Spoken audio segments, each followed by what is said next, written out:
What's up everyone, it's Tyranitartube and welcome back to another Nintendo coverage video. Not to confuse this with my Pokemon coverages, as those will remain exclusive to Pokemon, but there's just been a ton of you who have been wanting me to cover more things Nintendo, and with a lot going on in the Nintendo world during the last few days with news just all over the place, today we're gonna cover all of the big recent Nintendo news, from new DLCs to what was revealed in today's Nintendo Direct. Let's start off with general Pokemon news. In Japan, to celebrate Halloween, Pokemon Centers are offering a special shiny Mega Gengar EX promo card, and it looks crazy powerful. It can definitely take a good amount of hits and destroy the opponent with its base 120 attack that can also confuse and poison the target. But along with that, a shiny Gengar holding the Gengarite will be given out knowing Sludge Wave, a special move that Gengar couldn't learn before. Sludge Wave is a very powerful poison attack. In comparison to Sludge Bomb, it does slightly more, but has a smaller chance at poisoning the target. It's also a spread move and is the strongest poison spread move, which can really prove to be useful in a lot of situations. Unfortunately, it seems like a Japan exclusive event, which probably won't come to North America like the Surfing Pikachu and Jirachi events, which is a downer, as Sludge Wave Gengar is something I'm definitely interested in, but you never know.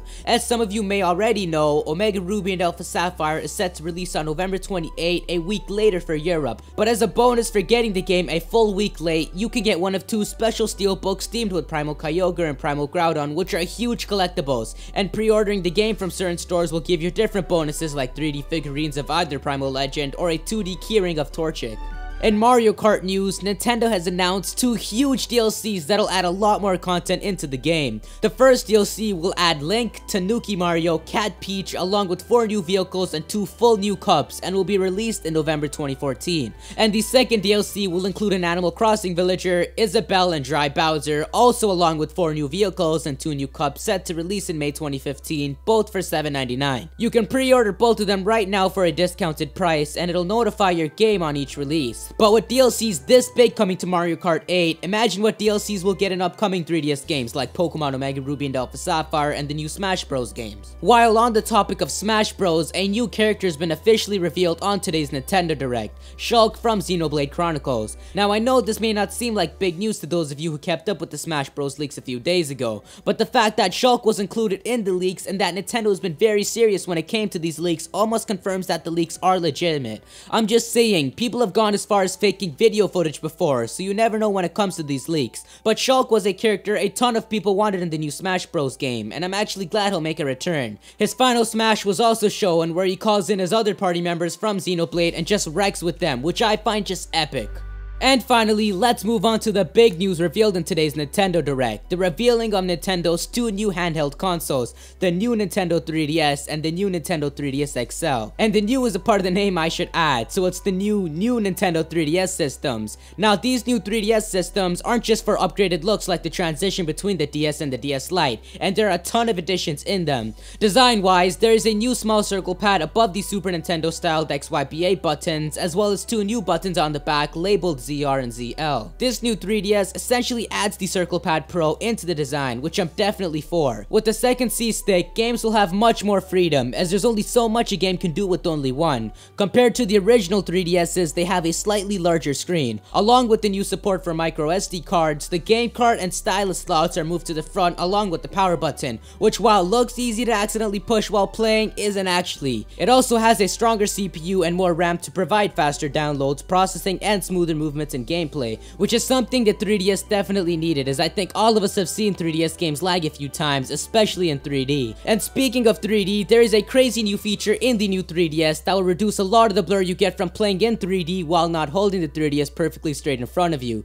Using the system's camera to determine where your head is, the game will adjust its screens to cause little to no blur. And that was really the only problem with the 3DS's whole 3D mechanic, and probably why a lot of us use the 3D system so little that we even forget about the slider. But with this addition, I'm sure games will be played in 3D a lot more. There is also new NFC amiibo support, where you can place amiibo figures on the 3DS to unlock certain things in games. So far, Nintendo has only announced the following 12 amiibo figures. Each figure is priced at $12.99, which really does add up to a lot when you're looking into buying a few, but I'm sure it's definitely gonna be worth it. The new 3DS also features completely swappable covers. You can slide off the top and bottom of your 3DS and change the plate to customize your 3DS to your liking without the need of those thin skin skins that can rip off, and after its release you may even be able to order your own custom plate for your new 3DS, but keep in mind that this cannot be done with the XL version. And finally, a new update for all 3DSs in October will feature menu themes that'll allow you to customize the 3DS home screen. The new 3DS consoles will likely be in stores in Japan on October 11 and will likely hit stores outside of Japan in 2015, but it's very likely that once these new 3DSs come out that the old 3DSs won't be available anymore, just like how Nintendo had done with the DS Lite in the past. Now, with the new 3DS having more capabilities than the original 3DS, some new games will be exclusive to the new 3DS,